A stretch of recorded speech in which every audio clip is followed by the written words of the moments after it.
नमस्कार दोस्तों, spring board के डिजिटल प्लेटफॉर्म पर आपका फिर से स्वागत है। आज स्टार्ट करेंगे हम जो लास्ट में टॉपिक हमने स्टार्ट किया था ड्रेनेज सिस्टम, उसी के आगे का पार्ट। तो ड्रेनेज सिस्टम वाले टॉपिक में लास्ट में अपना जो रिवर्स या जो नदी वाला जो पार्ट चल रहा था, जिसमें अपन ने अरावली के जो वेस्टर्न पार्ट वाला अर्थात जो अरेबियन सी या अरेबिक सी रिवर्स है, अरब सागर की नदियां,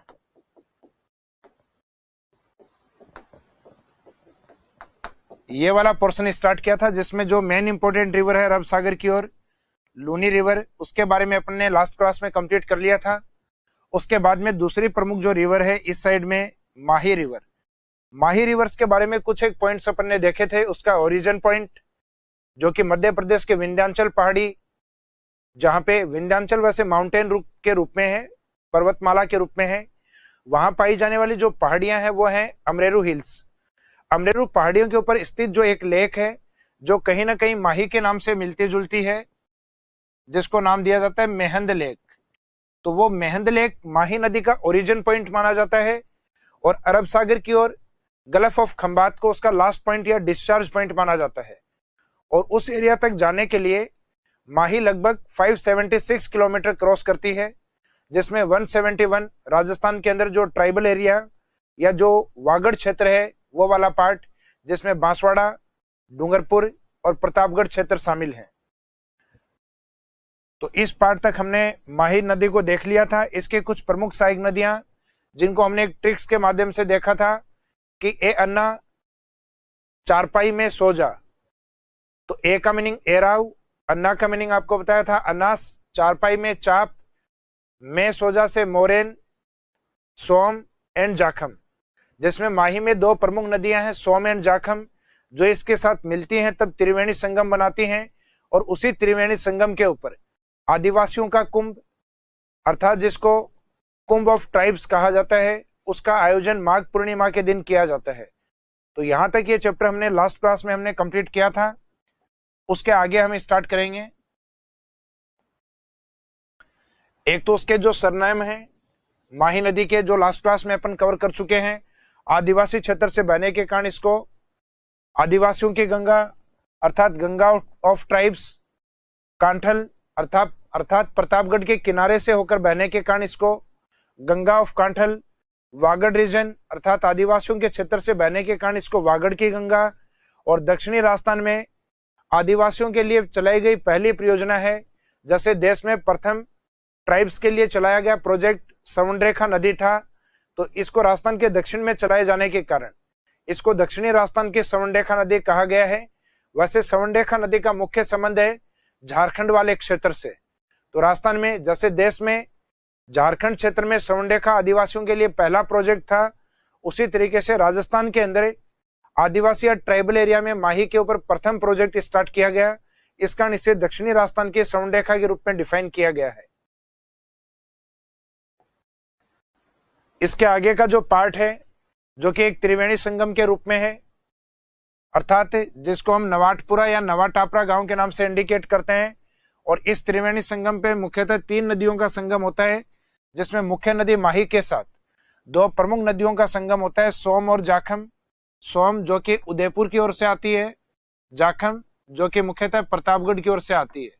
तो ये दोनों नदियां इसमें मिलती हैं डूंगरपुर, नवाटपुरा अर्थात बेणेश्वर वाले स्थान पे, जहां माघ पूर्णिमा को मेले का आयोजन होता है, जिसे आदिवासियों का कुंभ कहा जाता है। तो एक तो जनरली यहां से एग्जाम में क्वेश्चन अप्लाई होता है कुंभ ऑफ ट्राइब्स, तो आंसर रहेगा आपका बेणेश्वर धाम पे जो आयोजित मेला होता है माघ पूर्णिमा को, उस मेले को आदिवासियों का कुंभ कहा जाता है।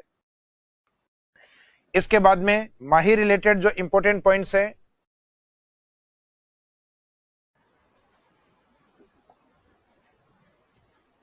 उसमें एक प्रोजेक्ट आता है सुजलाम सुफलाम प्रोजेक्ट।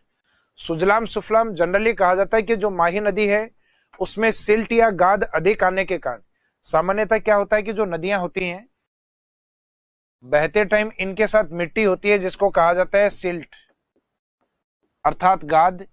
तो गाद या कीचड़ इसमें अधिक आने के कारण इसका मार्ग या रास्ता कई बार अवरुद्ध हो जाता है और नदी का पानी आसपास वाले क्षेत्रों में फैल जाता है, जब साइड में निकल जाता है इस तरीके से। तो ये जो बीच वाले जो पार्ट होते हैं जहां अलग अलग जगह आइलैंड या द्वीप बन जाते हैं, तो नदी में बार बार फ्लड या बाढ़ नहीं आए इसके लिए इसका जो सिल्ट या गाद वाला पार्ट है उसको साफ किया जाए। तो इसके लिए क्लीनिंग प्रोजेक्ट, एक सफाई कार्यक्रम चलाया गया था जिसको नाम दिया गया था सुजलाम सुफलाम प्रोजेक्ट। तो सुजलाम सुफलाम प्रोजेक्ट क्या है? This project is the related to the cleanness of Mahi river. यह माही से संबंधित एक सफाई कार्यक्रम है, जो माही के अंदर जो सिल्ट या गाद होती है उसको निकालने का एक कार्यक्रम है। उसके बाद में इसी से मिलता जुलता एक नाम है सुजलाम प्रोजेक्ट। यह है सुजलाम सफलाम परियोजना, जबकि यह है सुजलम परियोजना। इसमें एक मात्रा नहीं आएगी इसमें, अर्थात इस प्रोजेक्ट को नाम यही दिया जाएगा सुजलम प्रोजेक्ट। तो सुजलम परियोजना क्या है? सुजलम परियोजना it's a drinking water project in Barmer district. यह बाड़मेर जिले में एक पेयजल परियोजना है जो कि मुख्यतः बारक के द्वारा चलाई गई है। बारक जिसका मीनिंग है भाभा एटॉमिक रिसर्च सेंटर, जो कि ट्रोम्बे महाराष्ट्र में स्थित है। यह वाला जो सेंटर है इसका प्रमुख केंद्र है ट्रोम्बे महाराष्ट्र। तो सामान्यतः पूछ लिया जाए कि सुजलम प्रोजेक्ट क्या है, तो सुजलम प्रोजेक्ट एक पेयजल परियोजना है। कौन से डिस्ट्रिक्ट से रिलेवेंट है? तो ये बाड़मेर से संबंधित है। और इसका संचालन मुख्य किसके द्वारा किया गया है? तो इसमें जो बार्क है अर्थात भाभा एटॉमिक रिसर्च सेंटर है उसके द्वारा इसको जनरेट किया जाता है या इस प्रोजेक्ट को चलाया जाता है। तो this project powered by BARC in Barmer district, it is a drinking water project. इसके बाद में हम देखते हैं नेक्स्ट माही संबंधित जो अन्य विशेषताएं हैं। तो एक ये विशेष पॉइंट है, the Mahi river crosses the tropic of cancer line twice, अर्थात माही नदी के द्वारा जो कर्क रेखा है उसको 2 बार क्रॉस किया जाता है। 2 बार किस तरीके से? जैसे राजस्थान का जो दक्षिणी भाग या जो सदर्न पार्ट है, जहां से मैंने आपको बताया था ट्रॉपिक ऑफ कैंसर लाइन वाला जो पार्ट है, जब ये नदी इस साइड में एमपी की ओर से आती है तो एक बार नीचे से ऊपर की ओर फिर वापस नीचे की ओर आती है। तो ये इसको ट्वाइस टाइम क्रॉस करती है, अर्थात 2 बार इसको काटती है। और ऐसा करने वाली विश्व की एकमात्र नदी है जो ट्रॉपिक ऑफ कैंसर को 2 टाइम क्रॉस करती है। तो इसलिए इसमें एक विशेष पॉइंट ये बोला गया है कि माही नदी कर्क रेखा को 2 बार काटती है। ऐसी विश्व की कुछ प्रमुख नदियां और हैं जो इंपॉर्टेंट लेटिट्यूड्स को 2 बार क्रॉस करती हैं, जिसमें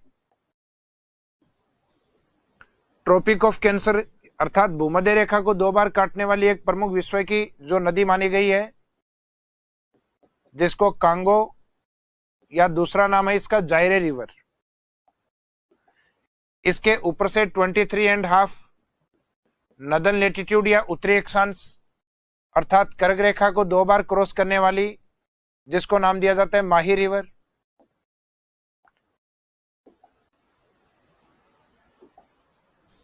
तो 23.5 सदर्न पार्ट वाले अर्थात मकर रेखा वाला जो पार्ट है उसको ट्वाइस टाइम क्रॉस करने वाली, जिसको लिम्पोपो रिवर कहा जाता है। तो इन तीनों रिवर्स को आप एक शॉर्ट वर्ड्स में याद कर सकते हैं, एक छोटे शब्द के रूप में। इसको याद रखिएगा मां काली रिवर के नाम से। मां काली रिवर अर्थात माही ट्रॉपिक ऑफ कैंसर को 2 बार काटती है, कर्क रेखा को 2 बार। फिर कासे कांगो या जायरे रिवर है, इक्वेटर लाइन अर्थात भूमध्य रेखा को 2 टाइम क्रॉस करती है। और उसके बाद में ली से लिम्पोपो रिवर जो कि ट्रॉपिक ऑफ कैप्रिकॉर्न अर्थात मकर रेखा को ट्वाइस टाइम क्रॉस करती है, 2 बार इसको काटती है। तो अभी अपन चल रहे हैं राजस्थान के अकॉर्डिंग अर्थात ट्रॉपिक ऑफ कैंसर के अकॉर्डिंग, जिसमें आंसर रहेगा माही। उसके बाद में नेक्स्ट पॉइंट रहता है माही रिवर इंटर्स फ्रॉम साउथ, कि माही नदी राजस्थान के दक्षिणी भाग से प्रवेश करती है। And the only river flowing westward अर्थात दक्षिण से प्रवेश करके और बाद में पश्चिम की ओर जाने वाली राजस्थान की एकमात्र ऐसी नदी है। तो हम डायग्राम के थ्रू देखें तो सामान्यतः राजस्थान के दक्षिणी भाग अर्थात बांसवाड़ा की ओर से यह एंट्री करती है, फिर एक बार उत्तर की ओर जाती है, लेकिन बाद में लास्ट फ्लो इसका वेस्ट की ओर होता है। तो जनरली आंसर जो क्वेश्चन की फॉर्मेट है कि राजस्थान के दक्षिणी भाग से प्रवेश करो और बाद में पश्चिम की ओर बहने वाला जो ड्रेनेज सिस्टम या नदी है वो राजस्थान में किस नदी को माना जाता है, तो आंसर रहता है माही। और इसी प्रकार का एक क्वेश्चन चंबल के ऊपर भी बनता है कि राजस्थान में दक्षिण से उत्तर की ओर अर्थात चित्तौड़ से इस साइड में बूंदी की ओर, और उसके बाद में जो लास्ट फ्लो है या जो लास्ट डायरेक्शन होती है इसके, जो ईस्टर्न डायरेक्शन होती है पूर्व की ओर बहने वाली नदी के रूप में। तो राजस्थान में दक्षिण से उत्तर एवं लास्ट में पूर्व की ओर बहने वाली नदी है, वो किस नदी को माना जाता है, तो लास्ट डायरेक्शन अगर ईस्ट आता है तो आंसर रहेगा चंबल। और दक्षिण से प्रवेश कर अर्थात बांसवाड़ा से एंट्री कर और लास्ट में वेस्टर्न डायरेक्शन अर्थात पश्चिम की ओर बहने वाली नदी है, तो आंसर उसका माना जाएगा माही रिवर।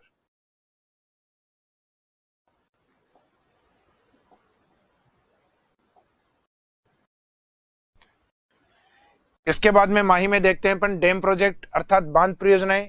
बांध परियोजनाएं जो एक माही के ड्रेनेज सिस्टम में या उसके अपवाह तंत्र में, मैंने 3 प्रमुख इंपोर्टेंट डैम आपको बताए थे जो लास्ट वाली क्लास अपनी हुई थी, उसमें माही के डायग्राम के साथ सबसे पहला जो डैम है राजस्थान की ओर बनता है, जो राजस्थान में लॉन्गेस्ट डैम अर्थात सबसे लंबे बांध के रूप में फेमस है, उस बांध का नाम है माही बजाज सागर। और ये लंबा बांध होने के कारण माही में उसके आगे की ओर जो सामान्यतः बांध बनाया गया है वो माही के वाटर लेवल को वापस ऊपर उठाने के लिए अर्थात एक पिकअप डैम के रूप में बनाया गया है, जिसको नाम दिया जाता है कागदी पिकअप डैम। तो कागदी pickup dam also located in Banswara on Mahi river. उसके बाद में माही रिवर राजस्थान को क्रॉस करके गुजरात में एंट्री करती है, जहां उस पे कडाना डैम स्थित है। अर्थात ये जो तीनों बांध है ये माही नदी के ऊपर मध्य प्रदेश से लेके और आगे गुजरात की ओर कंटिन्यू बने हुए हैं, अर्थात उसके उद्गम से उसके संगम की ओर।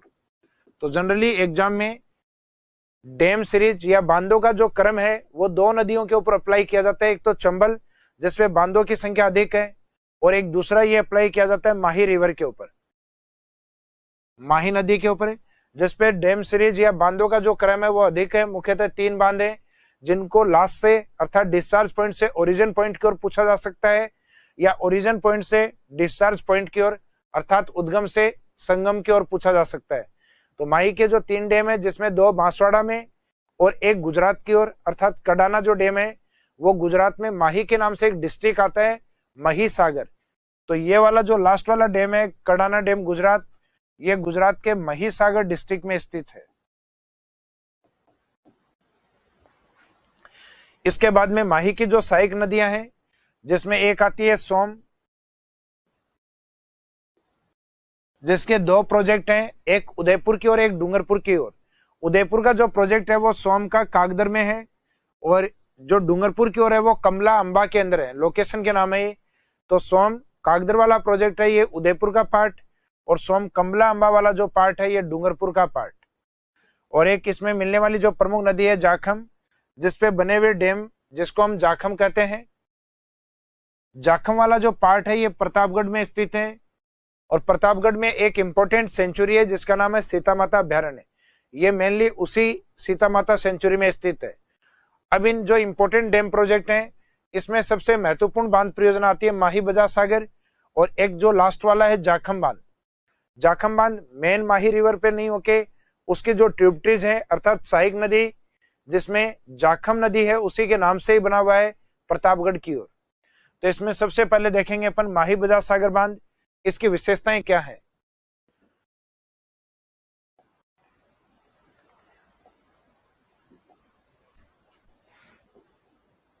राजस्थान का जो ट्राइबल एरिया या आदिवासी क्षेत्र है उस आदिवासी में कहा जाता है कि आदिवासी क्षेत्र में कहा जाता है कि इस ओर माही बजाज सागर से बड़ी कोई परियोजना नहीं है ट्राइबल एरिया में। हालांकि राजस्थान में माही बजाज सागर से बड़े प्रोजेक्ट भी हैं डैम प्रोजेक्ट के रूप में, राणा प्रताप सागर, कोटा बैराज, लेकिन ट्राइबल एरिया में सबसे बड़े प्रोजेक्ट के रूप में माही बजाज सागर है। और दूसरी विशेषता है राजस्थान की सबसे लंबी बांध परियोजना,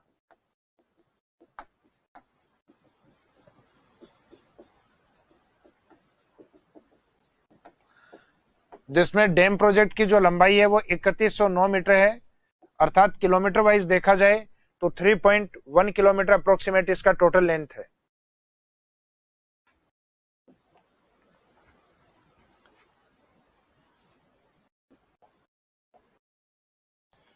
तो इसमें जो माही बजाज सागर बांध है, एक तो इसकी लोकेशन याद रखिए, तो लोकेशन इसकी बांसवाड़ा लेकिन प्रॉपर लोकेशन आती है बोरखेड़ा बांसवाड़ा, तो it's located in Borkheda Banswara district.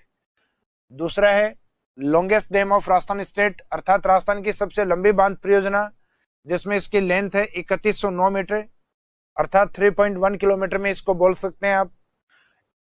और largest dam project in tribal area, Rajasthan का जो आदिवासी क्षेत्र है उसमें सबसे बड़ी बांध परियोजना। तो next, largest multipurpose project in tribal area of Rajasthan, Rajasthan के आदिवासी क्षेत्र में सबसे बड़ी बांध परियोजना के रूप में इसको लिया जाता है। हालांकि सबसे बड़ी बांध परियोजना ट्राइबल एरिया के अकॉर्डिंग है, राजस्थान के अकॉर्डिंग नहीं है।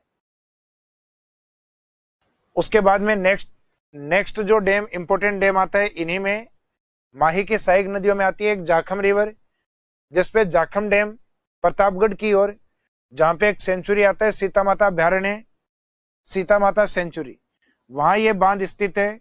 और ये बांध अपनी हाइट को लेके फेमस है, यानी राजस्थान के अंदर मैक्सिमम हाइट या ऊंचाई वाले बांध के रूप में इसको जाना जाता है।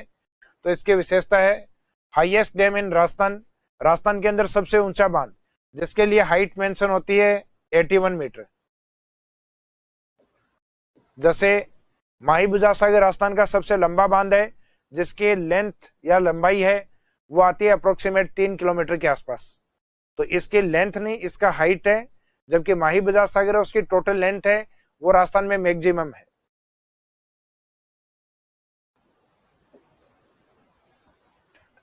इसके बाद तीसरा इंपॉर्टेंट रिवर आता है अरब सागर की ओर, वेस्टर्न बनास अर्थात पश्चिमी बनास। एक तो इसको पश्चिमी बनास क्यों कहा जाता है, तो अपना जो अरावली वाला पोर्शन है राजस्थान के अंदर, जिसमें ये वाला पॉइंट है सिरोही वाला पार्ट, सिरोही से नीचे की ओर जाते हैं तो इस साइड में आता है उदयपुर, और इससे ईस्ट या पूर्व की ओर जाते हैं तो इस साइड में आता है राजसमंद। जो राजसमंद वाला जो पार्ट है, यहाँ एक पहाड़ी पाई जाती है खमनोर हिल्स, जहां से निकलने वाली चंबल की प्रमुख सहायक नदी का नाम है बनास। उस बनास के बिल्कुल अपोजिट सिरोही से निकलने वाली का नाम है पश्चिमी बनास, अर्थात ये पश्चिम की ओर बहने के कारण इसको वेस्ट बनास या पश्चिमी बनास का दर्जा प्राप्त है, और जो मैदानी भाग की ओर बहती है उसे बनास का दर्जा प्राप्त है। तो ये वाला जो पोर्शन है,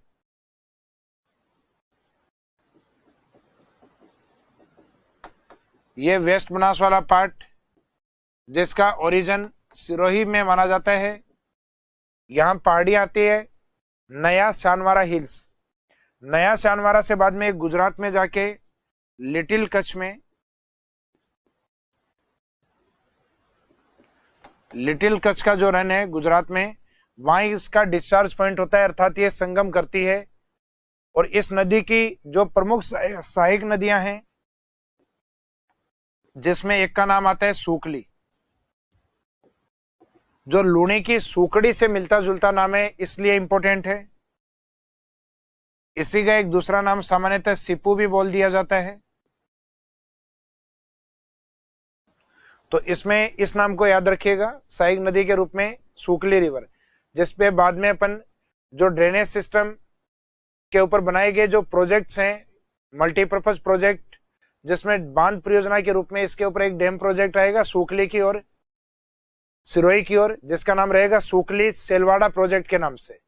तो सूकली रिवर का जो प्रोजेक्ट है वो सूकली सेलवाड़ा सिरोही में स्थित है, जबकि मैंने आपको लूनी नदी के अंदर सूकड़ी का एक प्रोजेक्ट बताया था, जो कि बांकली बांध परियोजना है।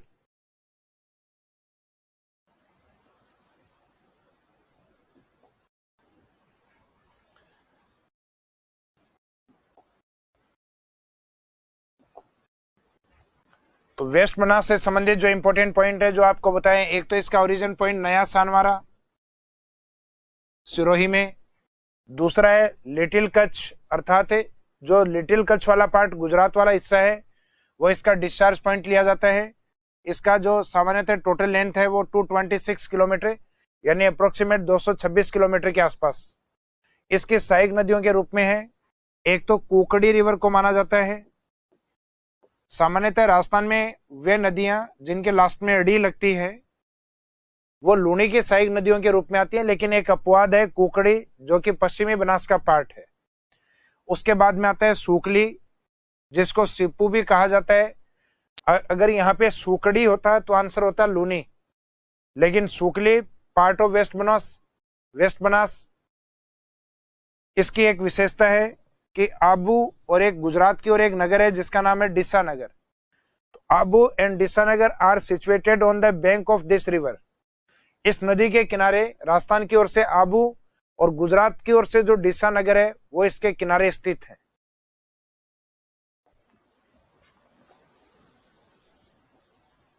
तो इस नदी का एक तो इंपॉर्टेंस हुआ कि राजस्थान का प्रमुख जो हिल स्टेशन है, अर्थात सिरोही वाला पार्ट, आबू वाला हिस्सा, वो इस नदी के किनारे स्थित है।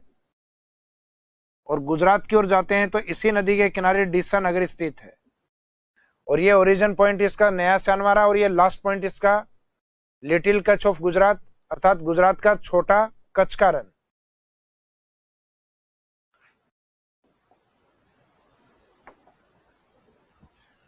इसके बाद में रहेगी अरब सागर की ओर से जो लास्ट नदी अपन पढ़ रहे हैं वो है साबरमती। साबरमती का जो उद्गम है या जो ओरिजिन पॉइंट है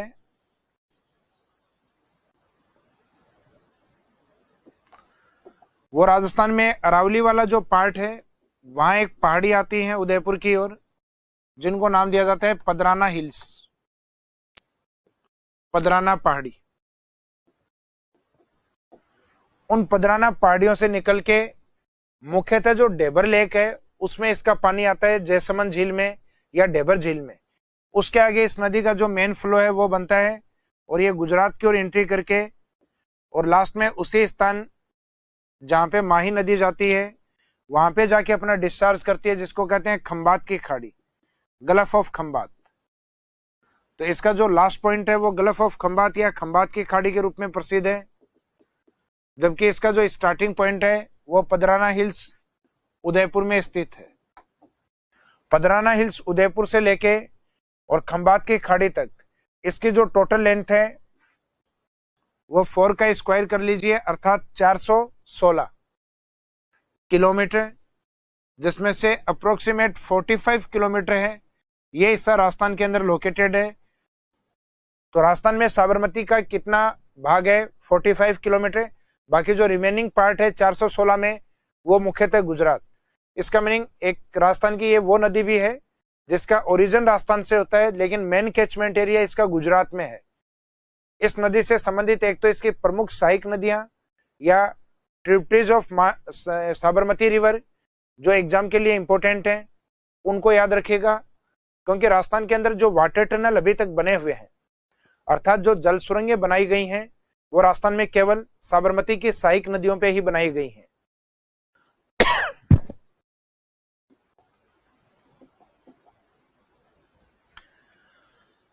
तो इसमें जैसा कि आपको बताया ओरिजिन पॉइंट इसका पदराना हिल्स जयसमंद लेक के पास में, डिस्चार्ज पॉइंट खंबात की खाड़ी गल्फ ऑफ खंबात गुजरात में। तीसरा जो इसकी लेंथ को लेकर हमने बात की थी, total length 416 kilometre and in Rajasthan state 45 kilometre. इसके जो प्रमुख सहायक नदियां हैं जिनको आपको याद रखना है,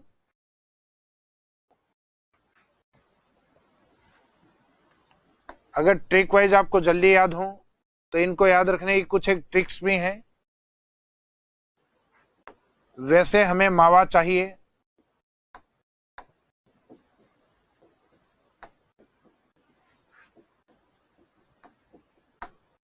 तो ये लास्ट वाला जो शब्द है इसको साइलेंट कर दीजिए। बाकी सबसे माही की साबरमती की सहायक नदियां हैं उनके नाम निकलेंगे वैसे वेत्रक, से रहेगा सही रिवर, है से मीनिंग निकलेगा हथमती रिवर, में से एक इंपोर्टेंट नाम आएगा इसमें सहायक नदी का मेशवा, मां से दो नाम रहेंगे, एक तो मानसी और एक दूसरा आता है माजम, मानसी एंड माजम रिवर। और मावा में वा से रहेगा वाकल। मानसी रिवर है वो मुख्यतः वाकल में जाती है, और वाकल है यह साबरमती की मुख्य धारा होती है। जैसे जनरली हम देश में कहते हैं कि गंगा की जो मुख्य धारा है वो भागीरथी है, तो पूछा जाए कि साबरमती की जो मुख्य धारा है जो कि बाद में साबरमती में कन्वर्ट होती है, तो मुख्य रिवर वाकल को माना जाता है।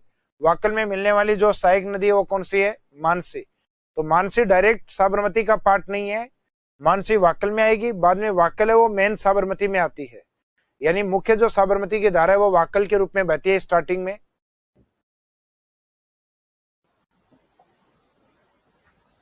लास्ट में से रिलेटेड जो पॉइंट्स मैंने बताया था, Sabarmati is the only river of Rajasthan whose most catchment area in Gujarat state. यह राजस्थान की वो प्रमुख नदी है जिसका मुख्य अपवाह क्षेत्र गुजरात में है। यानी अभी तक की जो बाकी नदियां हमने देखी हैं उनका सामान्यतः क्षेत्र या तो राजस्थान की ओर अधिक है या एमपी की ओर अधिक है, लेकिन गुजरात की ओर कम है। लेकिन ये राजस्थान से ओरिजिन होने वाली वो रिवर है अरब सागर में जिसका मेन कैचमेंट एरिया गुजरात की ओर है।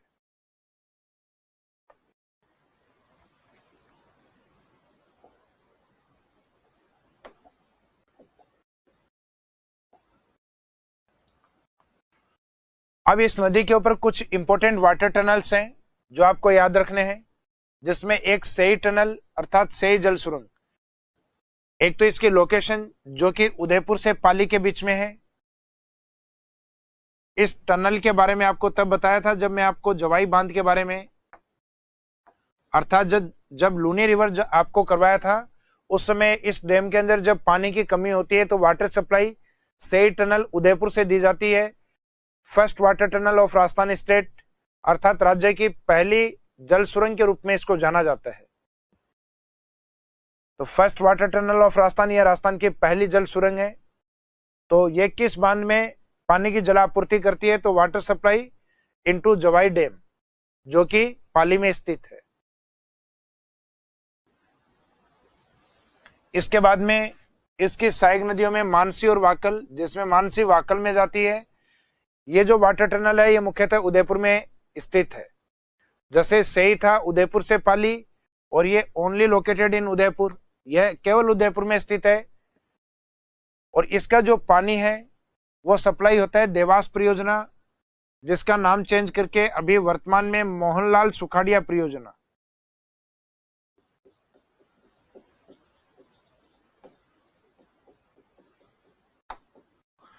तो मुख्यतः मोहनलाल सुखाड़िया जो प्रोजेक्ट है वो देवास प्रोजेक्ट का ही दूसरा नाम है, जिसको जलापूर्ति कौन से वाटर टनल से होती है? तो उसमें आंसर आता है मानसी और वाकल वाटर टनल से। और इस वाटर टनल की विशेषता है ये सेई के बाद में बना था, लेकिन राजस्थान में लॉन्गेस्ट वाटर टनल के रूप में इसको जाना जाता है। तो it's Rajasthan longest water tunnel. इसका मीनिंग राजस्थान में सबसे लंबी जल सुरंग के रूप में यह है, जिसका टोटल लेंथ अप्रोक्सीमेट 11.2 किलोमीटर माना जाता है। इस नदी के किनारे कुछ इंपोर्टेंट सिटी हैं जो गुजरात की ओर स्थित हैं।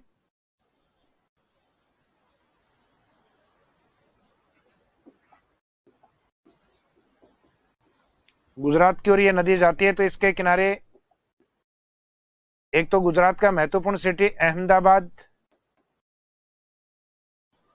एक इसी के पास में स्थित अहमदाबाद वाले क्षेत्र में साबरमती,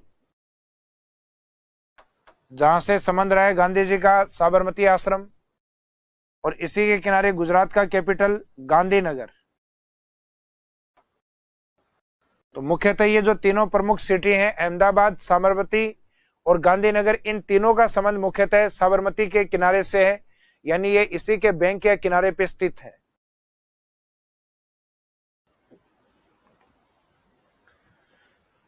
अब इसके बाद में हमारा दूसरा ड्रेनेज सिस्टम अर्थात पॉइंट नंबर बी स्टार्ट होगा।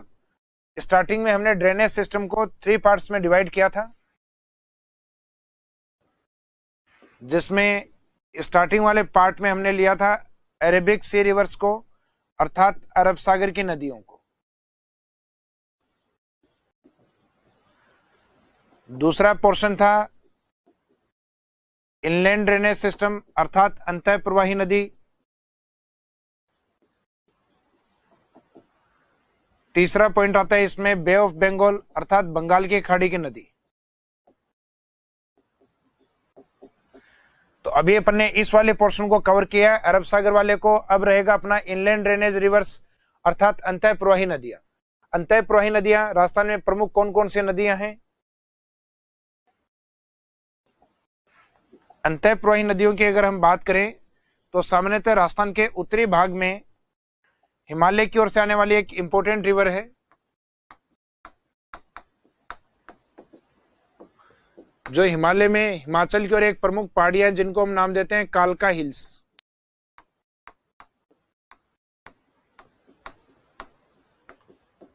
कालका हिल्स हिमाचल की ओर,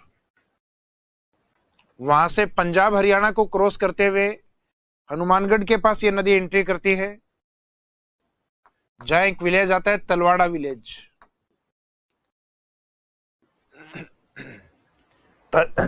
तलवाड़ा वाले पार्ट से जैसे ही ये एंट्री करेगी तो यहां तलवाड़ा के अंदर इस पे एक लेक बनी हुई है जिसको नाम दिया जाता है तलवाड़ा लेक। ये तलवाड़ा मुख्यतः हनुमानगढ़ के टीबी तहसील का पार्ट है।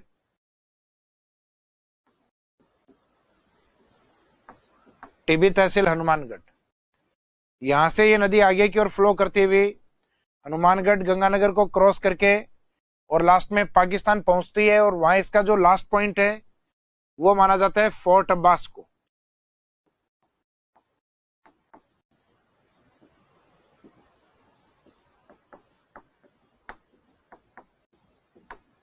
तो last point of Ghaggar river is known as Fort Abbas located in Pakistan.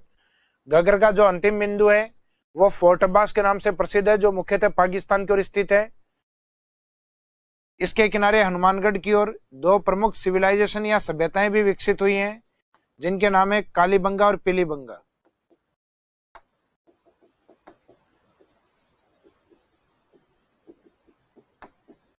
और जो प्रमुख झील है, झील का नाम इसी लोकेशन के अकॉर्डिंग है तलवाड़ा लेक। और ये जितने भी पॉइंट्स हैं, Talwara lake, Kalibanga civilisation, Pilibanga civilisation अर्थात कालीबंगा सभ्यता, पीलीबंगा सभ्यता, इन सब का संबंध है हनुमानगढ़ से और घग्गर नदी से। कहा जाता है इस घग्गर नदी का जो एंशिएंट वे या प्राचीन जो रास्ता था वो इस साइड में जैसलमेर से होते हुए अरब सागर की ओर था, और इसका जो अंडरग्राउंड वाटर जो अपने को यहाँ पे मिला है जैसलमेर में, जिसको हम नाम देते हैं जलपट्टी या वाटर बेल्ट। तो ये जलपट्टी कहीं घग्गर का जो प्राचीन नाम था अर्थात सरस्वती रिवर के नाम से, उसी का एक रिमेनिंग अंडरग्राउंड वाटर माना जाता है। सरस्वती नदी का भूमिगत जल माना जाता है, जिसको जैसलमेर में वाटर बेल्ट या लाठी सीरीज के नाम से जाना जाता है। तो वाटर बेल्ट या लाठी सीरीज क्या है? जैसलमेर के अंदर जो सरस्वती नदी का भूमिगत जलीय अवशेष है उसको नाम दिया गया है।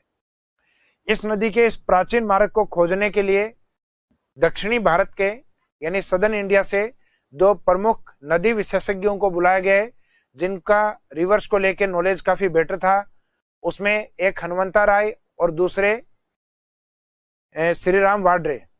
उनको इसके प्राचीन मार्ग या इसका जो एंशिएंट वे उसको फाइंड आउट करने के लिए अपॉइंट किया गया है। तो आप ये याद रखना कि इसके लिए जो प्राचीन मार्ग को खोजने के लिए जिन व्यक्तियों के नाम आते हैं उसमें एक का नाम श्री राम है और दूसरे का हनुमंता है। तो आपको ध्यान हनुमान से रखना है, श्री राम और हनुमान। तो हनुमान वाला एज इट इज हनुमान नहीं, हनुमंता राय। तो इस नदी से संबंधित जो प्रमुख विशेषताएं हैं वो अगर हम देखें तो ये नदी राजस्थान की ओर जब बहती है हनुमानगढ़ वाले एरिया में, तो इसके कैचमेंट एरिया को एक नाम दिया जाता है जो कि नाली है। नाली का सामान्यतः कटाव मीनिंग लिया जाता है, कटाव या जो सामान्यतः गहरा भाग होता है वो। तो ये कटाव करती है, इस कारण इसके कैचमेंट एरिया को हनुमानगढ़ के पास में नाली बोला गया है। इसी एरिया में इसको एक नाम और भी दिया जाता है, पाट। तो नाली और पाट क्या है? Catchment area of Ghaggar river in Hanumangarh district is known as Nali और पाट। घग्गर नदी के अपवा क्षेत्र को हनुमानगढ़ में नाली या पाट कहा जाता है। और जैसे ही ये पाकिस्तान की ओर जाती है तो पाकिस्तान में इसका जो कैचमेंट एरिया बनता है, इस कैचमेंट एरिया को नाम दिया जाता है हकरा। तो पाकिस्तान की ओर घग्गर रिवर का जो कैचमेंट एरिया है वो किस नाम से प्रसिद्ध है? हकरा के नाम से। तो इसके कैचमेंट एरिया हमारे यहाँ लोकल में हनुमानगढ़ में नाली या पाट, और इंटरनेशनल लेवल पे यानी पाकिस्तान की ओर इसको देखें तो इसका नाम रहता है हकरा। और लास्ट पॉइंट इसका रहता है इस साइड में पाकिस्तान में फोर्ट अब्बास, जो लास्ट डायग्राम में हमने देखा है। और कहा जाता है इनलैंड ड्रेनेज सिस्टम में एकमात्र ऐसी रिवर है जो कि इंडिया की लॉन्गेस्ट रिवर के रूप में ली गई है, अर्थात अंतः प्रवाही नदियों में सबसे लंबी नदी। यहाँ पे एक कंडीशन बोल रहा हूं मैं, अंतः प्रवाही नदियों में, अर्थात देश की सबसे लंबी नदी नहीं है, इंडिया में लॉन्गेस्ट रिवर है चंबल, लेकिन अंतः प्रवाही नदियों में देश में सबसे लंबी नदी के रूप में गंगा को लिया जाता है, जबकि अपने राजस्थान प्रदेश में सबसे लंबी नदी को लिया जाता है चंबल। तो वो जनरल आंसर है, लेकिन यहाँ कंडीशन है इनलैंड ड्रेनेज रिवर में, अर्थात अंतः प्रवाही नदियों में देश में सबसे लंबी नदी कौन सी है, तो अंतः प्रवाही नदियों में सबसे लंबा लिया जाता है घग्गर रिवर को, घग्गर ड्रेनेज सिस्टम को।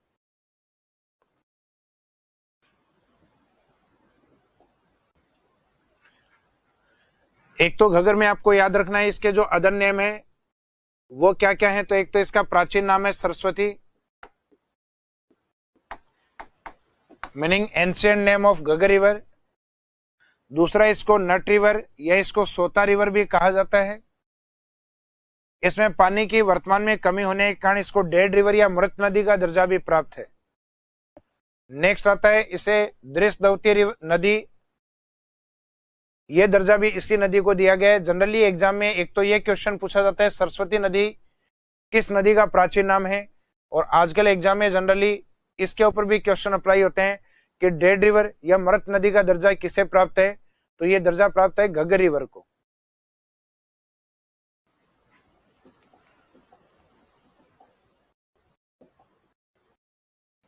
घग्गर के बारे में जो एक दो इंपॉर्टेंट पॉइंट जो मैंने आपको डायग्राम में बता दिए हैं, जैसे एक तो इसका ओरिजिन पॉइंट कालका हिल्स हिमाचल, एक कैचमेंट एरिया राजस्थान के 2 जिलों को कवर करती है, ऊपर वाले जी और एच अर्थात गंगानगर और हनुमानगढ़ वाले पार्ट को।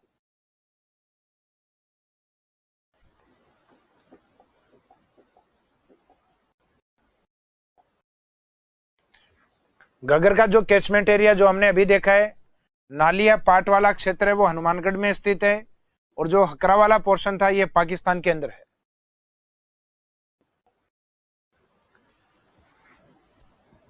ए breed of ship found on the bank of Ghaggar is also called नाली, अर्थात घग्गर के पास में, अर्थात उसका जो कैचमेंट एरिया नाली है उसके पास में पाई जाने वाली एक भेड़ की नस्ल है, उसको भी उसी कैचमेंट एरिया के अकॉर्डिंग नाम दिया गया है नाली। तो नाली क्या है, तो नाली 2 चीज है, कैचमेंट एरिया ऑफ घग्गर और उसके पास पाई जाने वाली शिप ब्रीड जिसको नाम नाली दिया गया है। उसके बाद में जैसा कि आपको बताया फोर्ट अब्बास के बारे में, it is the last point of Ghaggar river, it is located in Pakistan. यह घग्गर का अंतिम बिंदु है जो पाकिस्तान की ओर स्थित है या पाकिस्तान में स्थित है। The only river of Rajasthan comes from Himalaya, कहा जाता है राजस्थान के अंदर जो भी रिवर्स हैं वो या तो हमारे अरावली या मुख्यतः विंध्यन की अर्थात विंध्याचल की ओर से आने वाली नदियां हैं, लेकिन हिमालय की ओर से आने वाली एकमात्र नदी अपने घग्गर को माना जाता है। तो ये इंपॉर्टेंट पॉइंट है इसके लिए एग्जाम की दृष्टि से। This river was also called as Indo Brahm river, इसको प्राचीन जो नाम दिया गया है अर्थात एक ज्योग्राफिकल नेम ही था पहले इसका, इसको इंडो-ब्रह्म रिवर के नाम से भी जाना जाता है। तो राजस्थान की किस रिवर को इंडो-ब्रह्म कहा जाता है, तो इंडो-ब्रह्म घग्गर के लिए प्रयुक्त हुआ है शब्द। नेक्स्ट है Ghaggar is the longest inland drainage river of India, जो कि मैंने आपको बताया कि अगर अंतः प्रवाही नदियों में इस कंडीशन के साथ लॉन्गेस्ट रिवर ऑफ इंडिया पूछा जाए तो आंसर रहेगा घग्गर। और नॉर्मल क्वेश्चन आता है longest river of India, Bharat की सबसे लंबी नदी, देन आंसर रखा जाएगा गंगा को। जबकि अपने राजस्थान के अंदर अगर पूछा जाए तो आंसर रखा जाएगा चंबल को। लेकिन इनलैंड ड्रेनेज के अकॉर्डिंग पूछा जाए इंडिया का लॉन्गेस्ट रिवर तो आंसर रहेगा घग्गर रिवर। नेक्स्ट है श्री राम वाड्रे एंड हनुमंता राय आएगा, हनुमंता वाड्रे नहीं है इसमें। तो Hanumanta Rai were appointed to find course of Ghaggar, तो घग्गर का जो प्राचीन मार्ग है उसको खोजने के लिए जिन व्यक्तियों को नियुक्त किया उन व्यक्तियों के नाम है श्री राम वाड्रे एंड हनुमंता राय।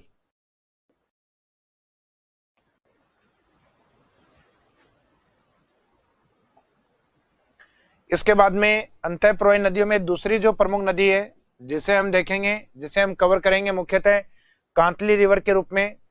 तो कांतली रिवर का जो मेन कैचमेंट एरिया है वो झुंझुनू और सीकर वाला पार्ट, ये वाले पार्ट है, जहां से सीकर से इसका ओरिजिन होता है और लास्ट पॉइंट इसका झुंझुनू की ओर है। और इसके कैचमेंट एरिया को, जो कि आपको पहले भी बताया हुआ है, इसके कैचमेंट एरिया को तंवर वंशजों के शासन के कारण इसके आसपास वाले एरिया को बोला जाता है तोरावाटी। तो Torawati means catchment area of Ghaggar river is known as Torawati region. It's located या main extent in Sikar and Jhunjhunu. यह मुख्यतः सीकर और झुंझुनू में विस्तृत है।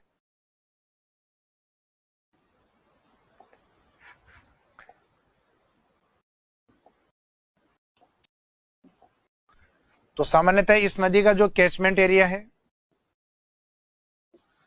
ये सीकर में खंडेला की जो पहाड़ी है, खंडेला हिल्स, यहां से स्टार्ट होके इसका स्लोप है राजस्थान में इस साइड में झुंझुनू की ओर। तो यहाँ ये झुंझुनू में समाप्त हो जाती है, अर्थात स्टार्टिंग होती है सीकर से और लास्ट पॉइंट है झुंझुनू, जहां चूरू का बॉर्डर स्टार्ट होता है उससे जस्ट पहले समाप्त होती है। अर्थात मुख्य जो विस्तार वाले जिले दो ही हैं, सीकर और झुंझुनू, जिसमें सीकर में इसके किनारे एक एंशिएंट सिविलाइजेशन है जिसको नाम दिया जाता है गणेश्वर सभ्यता।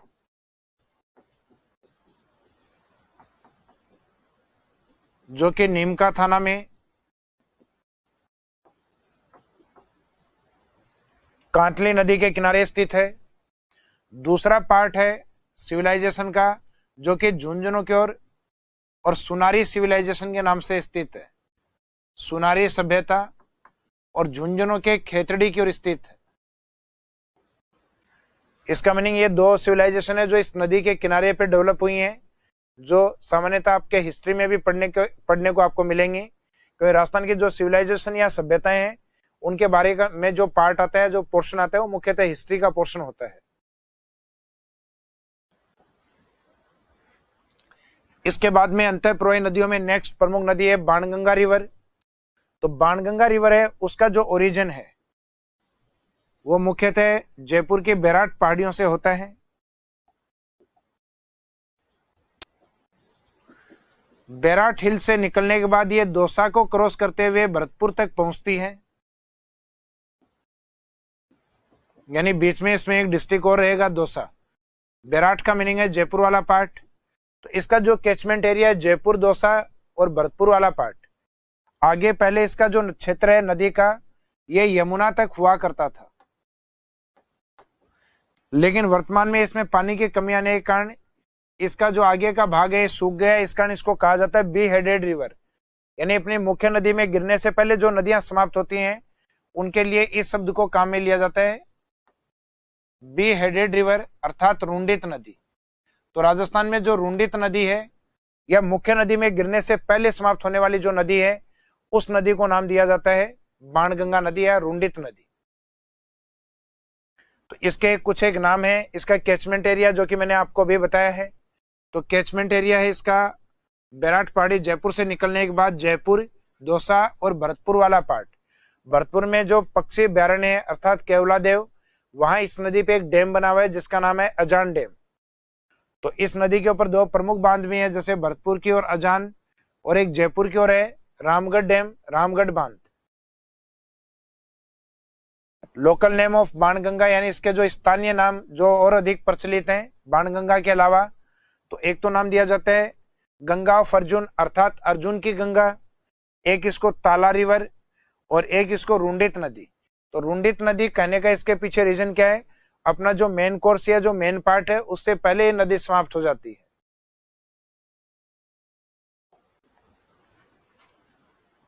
तो इसको बी हेडेड रिवर का जो दर्जा इसलिए दिया गया है, that tributary that ends before meeting main river is called beheaded, अर्थात वो सहायक नदियां जो अपनी मुख्य नदी में गिरने से पहले समाप्त हो जाएं, उसके पहले ही रुक जाती हैं, उनको बी हेडेड रिवर कहा जाता है।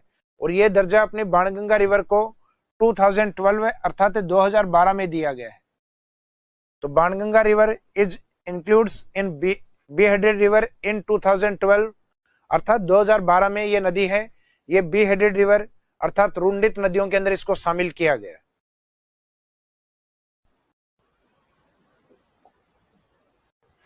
बाणगंगा नदी के जो दो प्रमुख डैम प्रोजेक्ट जिनके बारे में अभी मैंने बताया था आपको, एक तो रामगढ़ बांध जो कि जयपुर में स्थित है और ये बांध बाणगंगा में पानी नहीं आने के कारण सूख चुका है, अर्थात इसमें वर्तमान में पानी नहीं है। दूसरा है अजान डैम, अजान बांध जो केवलादेव में स्थित है। केवलादेव मीन्स भरतपुर वाले पार्ट में। तो इस बांध का उपयोग है मुख्यतः केवलादेव में आने वाले जो पक्षी हैं उनको पानी इसी बांध से प्राप्त होता है और इसी बांध के आधार पे या इस नदी के कारण इस क्षेत्र में नमी रहती है, अर्थात ये वेटलैंड एरिया के रूप में है जिनको अपन जनरली रामसर साइट कहते हैं। तो केवलादेव राजस्थान का फर्स्ट रामसर साइट है, तो उसके पीछे कहीं ना कहीं कारण बाणगंगा रिवर है या उसके द्वारा बनाया गया जो वेटलैंड है वो है। लेकिन आजकल सामान्यतः अजान बांध है, इसमें पानी की कमी हो जाती है क्योंकि बाणगंगा का जो फ्लो है वो पहले की तरह नहीं है। तो इस नदी में पानी की मात्रा बहुत कम होने के कारण अजान में पानी बहुत कम पहुंच पाता है। तो केवलादेव में जो पानी की आपूर्ति है वो करौली की तरफ से आने वाली एक प्रमुख रिवर होती है गंभीर रिवर, जो करौली में एक बांध बनता है गंभीर की 5 सहायक नदियों के ऊपर है जिसको कहते हैं पांचना डैम। तो पांचना डैम और गंभीर रिवर का जो वाटर सप्लाई होता है वो मुख्यतः कौन से बांध में किया जाता है? अजान बांध के अंदर। तो अजान बांध से रिलेटेड कुछ एक इंपॉर्टेंट पॉइंट्स हैं जो कि मैंने आपको बताए हैं। It is located in Bharatpur district, ये भरतपुर जिले में स्थित है और मेनली कौन से पार्ट में? केवलादेव के अंदर। It's water supplied in Keoladeo national park, इसका पानी केवलादेव में या केवलादेव जो राष्ट्रीय उद्यान है उसमें सप्लाई किया जाता है। ड्यूरिंग लैक ऑफ वाटर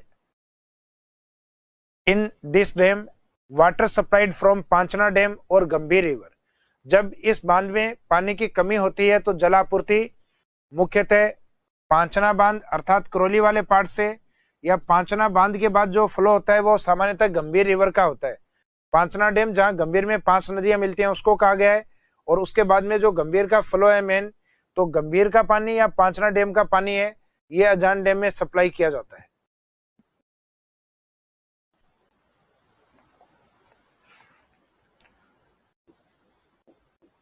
अर्थात जो बैराट पहाड़ी है यहां से यह नदी आगे जाके भरतपुर में रुकती है जहां इस पे डैम बना हुआ है अजान बांध।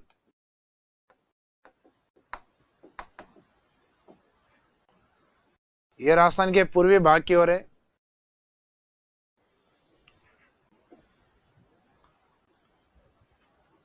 यह राजस्थान का पूर्वी जिला धौलपुर जिसका बाणगंगा से कोई संबंध नहीं है। इसके पास वाला इधर वाला डिस्ट्रिक्ट है करौली। करौली के अंदर जो प्रमुख बना हुआ डैम है इसको नाम दिया गया है पांचना डैम। पांचना डैम के आगे जो रिवर फ्लो है वो मुख्यतः गंभीर रिवर, जो कि राजस्थान में कहा जाता है चंबल के बाद डायरेक्ट यमुना से मिलने वाली अभी वर्तमान में एकमात्र नदी है। एक तो चंबल है, उसके बाद में दूसरी गंभीर है। वैसे तो 2 हैं राजस्थान से जाने वाली जो डायरेक्ट यमुना से अपना मीटिंग पॉइंट या संगम बनाती हैं। पहले बाणगंगा भी ऐसी थी लेकिन ये वर्तमान में बी हेडेड रिवर अर्थात अंतःप्रवाही नदियों में काउंट हो चुकी है। तो ये जो पानी सप्लाई होता है ये पांचना डैम का या यूं कहें गंभीर नदी का जो पानी है ये अजान बांध में डाला जाता है केवलादेव के अंदर।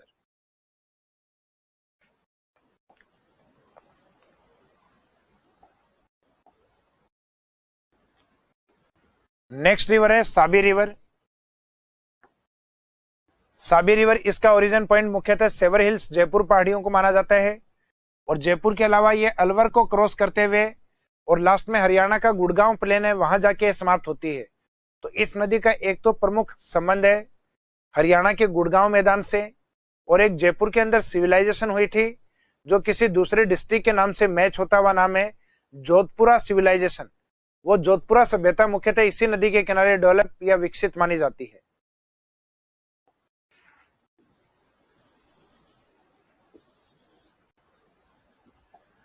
राजस्थान का जो नॉर्थ और ईस्ट वाला जो पार्ट है जिसमें एक पहाड़ी आती है सेवर हिल्स, सेवर पहाड़ी जो कि जयपुर का पार्ट है, यहां से निकलने के बाद ये नदी अलवर को क्रॉस करते हुए अर्थात कैचमेंट एरिया एक तो जयपुर और एक दूसरा अलवर, ये गुड़गांव के मैदान में, गुड़गांव मैदान अर्थात जो हरियाणा का पार्ट है, वर्तमान जो गुरुग्राम के नाम से है, तो उस गुड़गांव वाले क्षेत्र के पास जाके समाप्त होती है। और इसके किनारे पे जिस सिविलाइजेशन का विकास हुआ है जयपुर में, उसका नाम है जोधपुरा सभ्यता।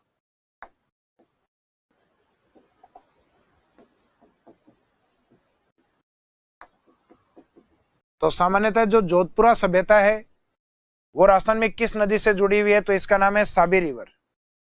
इसका नाम इसलिए इंपॉर्टेंट है क्योंकि एक लूनी के अंदर अपन पहले नदी पढ़ के आ चुके हैं, सागी रिवर, तो ये कहीं ना कहीं उस सागी से मैच करता हुआ नाम है। तो कई बार दिया जाता है लूनी की सहायक नदी या उसके ट्रिब्यूटरी में कौन सा पार्ट शामिल नहीं है, तो अगर साबी आता है तो नहीं होगा क्योंकि साबी इनलैंड ड्रेनेज में है, जबकि सागी लूनी के पार्ट में शामिल है।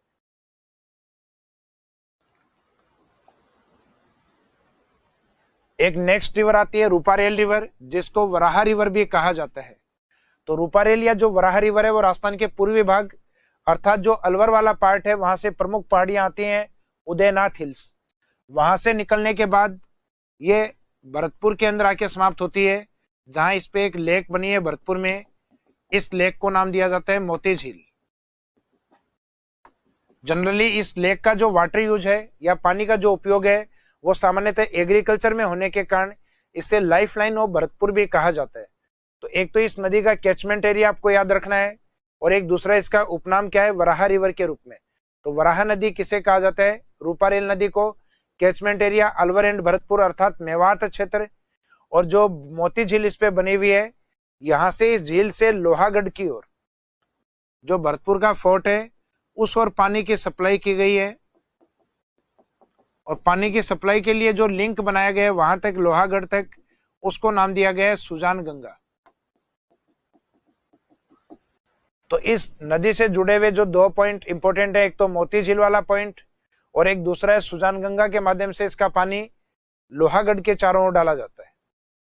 यानी पुराने समय में सामान्यतः लोहागढ़ के चारों ओर जो पानी था वो इसी नदी रूपारेल नदी का पानी डाला जाता था। तो इसमें एक तो आता है इंपोर्टेंट मोती लेक, जो कि मैंने आपको बताया, it's a sweet water lake located in Bharatpur. तो ये भरतपुर में नदियों के ऊपर सामान्यतः मीठे पानी की झीलें होती हैं, तो ये बताने की आवश्यकता नहीं है। तो it's a sweet water lake located in Bharatpur. दूसरा इंपॉर्टेंस है, it is also called as life line of Bharatpur district. इसे भरतपुर की जीवन रेखा भी कहा जाता है, जिसके पीछे मेन कारण है इस एरिया में होने वाली जो इरिगेशन या सिंचाई है उसको माना जाता है।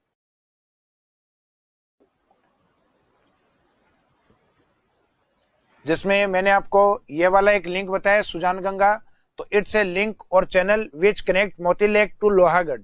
ये एक लिंक और चैनल है जो मोती झील से लोहागढ़ को कनेक्ट करता है। उसके बाद में राजस्थान के पश्चिम या जैसलमेर की ओर बहने वाली एक प्रमुख नदी है जिसको काकने, ये इसका लोकल में एक नाम और आता है, स्थानीय नाम मसूरदी रिवर। तो जनरली एग्जाम में पूछा जा सकता है इस तरीके का क्वेश्चन कि मसूरदी रिवर के नाम से राजस्थान की कौन सी नदी को जाना जाता है। तो इसके ज्योग्राफिकल नेम है काकनी और काकने, और लोकल में प्रसिद्ध नाम है इसका मसूरदी रिवर। ये जैसलमेर में एक लोकल गांव आता है, वहां का कोटरी विलेज, वहां कोटरी गांव से निकलकर अर्थात पश्चिमी राजस्थान में जो डेजर्ट वाला पार्ट है,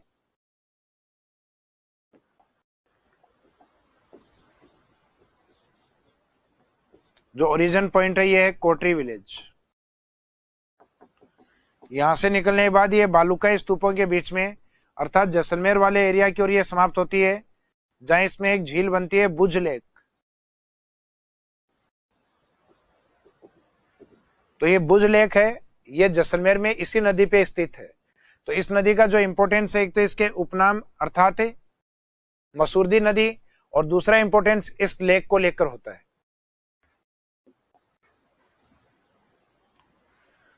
तो इसका ओरिजिन है मुख्यतः Kotri village Jaisalmer, Bhuj lake, it's a sweet water lake located in Jaisalmer. तो यह भी एक मीठे पानी की झील है जो जैसलमेर में इस नदी पे स्थित है। It's local name is Masurdi river, जो कि मैंने आपको ऊपर बता दिया था, इसका स्थानीय नाम या जो लोकल नेम है ये मसूरदी के नाम से प्रसिद्ध है। और सामान्यतः इसमें पानी नहीं आता, लेकिन जब भी जैसलमेर में 25, 30, 40 कई वर्षों बाद जब बहुत अच्छी बारिश हो तब जाके इसकी धारा निकलती है, और स्थानीय लोग कहते हैं कि हमारी मसूरदी नदी निकल पड़ी है, अर्थात बहना स्टार्ट कर दिया है। इस कारण यहाँ के जो लोकल हैं उनमें ये फेमस है मसूरदी के नाम से।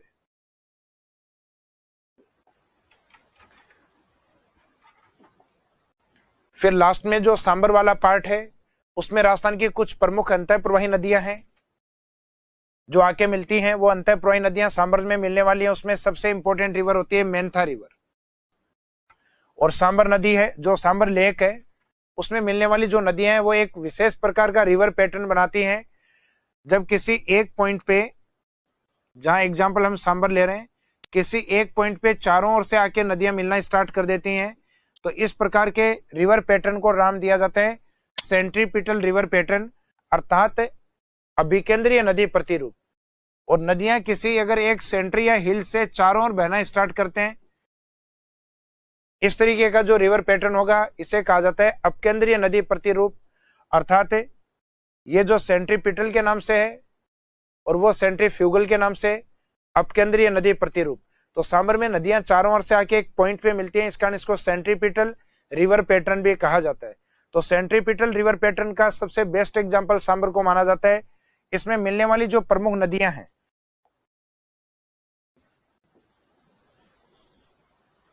उसमें एक तो जयपुर की ओर से जाने वाली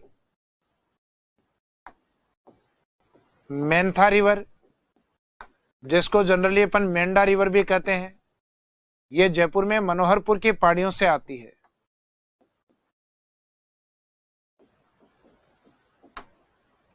एक जयपुर के टच वाला एरिया इस साइड में अजमेर, यहां नाग पहाड़ियों की ओर से आने वाली जो प्रमुख नदी है उसको नाम दिया गया है रूपनगढ़। एक पूर्वी राजस्थान में जो अलवर भरतपुर वाली थी उसका नाम था रूपारेल। अजमेर के टच वाला जो पार्ट इस साइड में है नागौर, जहां खारे पानी की झील सर्वाधिक है, यहां से आने वाली का नाम दिया जाता है खारी। खारी अपन पहले लूनी में भी पढ़ चुके हैं और एक सांबर में। दोनों जो खारी हैं वो अलग अलग हैं। वो सिरोही वाली खारी थी और ये नागौर वाली खारी जो अंतःपुरवा का पार्ट है, और सिरोही वाली खारी जो अरब सागर का पार्ट, लूनी का पार्ट होगी वो अरब सागर का पार्ट होगी। और इसमें एक उत्तर की ओर अर्थात सीकर की ओर से आने वाली एक प्रमुख नदी है जो सीकर की ओर पाई जाने वाली पहाड़ियों के नाम से है खंडेला से खंडेल रिवर। मुख्यतः ये जो नदियां हैं ये सांबर में मिलती हैं। इनके अलावा एक स्थानीय नदी और भी मिलती है, जनरली नाम मेंशन उसका नहीं होता। तो सांबर में मिलने वाली वैसे प्रमुख नदियां 5 मानी जाती हैं, जिनमें मैक्सिमम लवण या नमक डिपॉजिट करने वाली जो नदी है वो मेन नदी को माना जाता है, अर्थात मेंथा को। तो एक तो ये ध्यान रखना कि सांबर में चारों ओर जो डिस्ट्रिक्ट है उनमें प्रमुख जिला कौन सा है, तो प्रमुख जिला जयपुर है क्योंकि स्टेट कैपिटल है। तो जो प्रमुख है वो मेन है, वहां से आने वाली का नाम मेंथा। अजमेर जो अंग्रेजों का गढ़ या अंग्रेजों के टाइम में जो मेन शासन अपना जो चला करता था, यानी ब्रिटिश जो रूल्ड एरिया था उसमें अजमेर मेन पॉइंट था, यानी अंग्रेजों का जो गढ़ था, वहां से आने वाली का नाम रूपनगढ़। नागौर में खारे पानी की झील सर्वाधिक है, वहां से आने वाली का नाम खारी। और खंडेला की पहाड़ियां सीकर में है, जहां से आने वाली का नाम खंडेल रिवर। तो सांबर में जो मिलने वाली जो प्रमुख नदियां वो कौन से एरिया से आती हैं और कौन सी नदी सांबर में नहीं गिरती, इस तरीके के एग्जाम में क्वेश्चन अप्लाई होते हैं। तो कौन सी नदियां इसमें गिरती हैं उनका कनेक्शन इसमें याद रखिएगा, कौन सी नहीं गिरती वो आप आसानी से निकाल लेंगे। तो इसी पॉइंट के साथ राजस्थान में जो इनलैंड ड्रेनेज सिस्टम अर्थात जो आपका सेकेंड पार्ट था चैप्टर का अरब सागर के बाद, वो आपका कंप्लीट हुआ। इसके बाद ड्रेनेज सिस्टम में केवल एक पोर्शन बचा आपका बे ऑफ बंगाल रिवर अर्थात बंगाल की खाड़ी की नदियां, जो हम करेंगे अपनी नेक्स्ट क्लास में। इस क्लास को हम इसी पॉइंट के ऊपर विराम देते हैं। Thank you.